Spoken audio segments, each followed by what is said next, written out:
একটু mutton curry রান্না করতে ইচ্ছে হচ্ছে, তাই মটন কারি রান্না করার জন্য প্রথমে তেজপাতা দিলাম, তারপরে পেঁয়াজ দিয়ে দিলাম,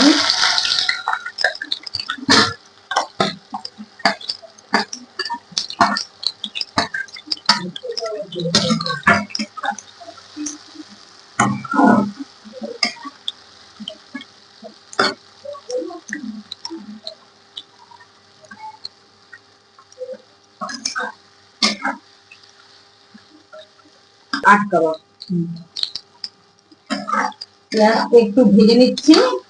এবার পেঁয়াজটা ভেজে নেওয়ার ভালো করে একটু ভেজে নেব। পেঁয়াজটা ভেজে এরপর আদা বাটা, রসুন বাটা সব দেব।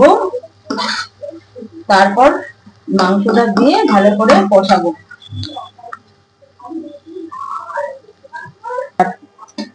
এই পেঁয়াজ ভাজা হয়ে গেছে, এবার আমি একটু আদা বাটা দেব, একটু রসুন দেব,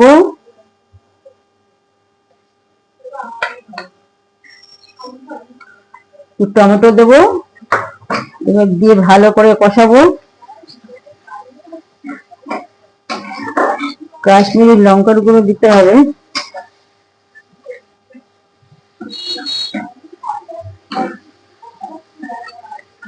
এই ভালো করে ভাজা ভাজা ভাজা ভাজা হলে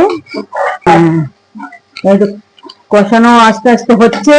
এবার একটু কাশ্মীরি লঙ্কার গুঁড়ো দেবো। কাশ্মীরি লঙ্কার গুঁড়ো দিয়ে একটু কষাবো।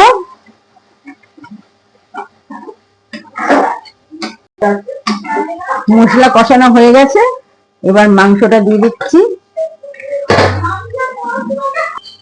এই মাংসটা দিয়ে দিলাম। মাংসটা দিয়ে কিছুক্ষণ কষাবো।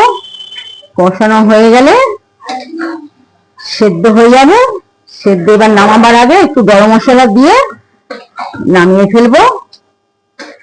ব্যাস হয়ে গেল খাসির মাংস।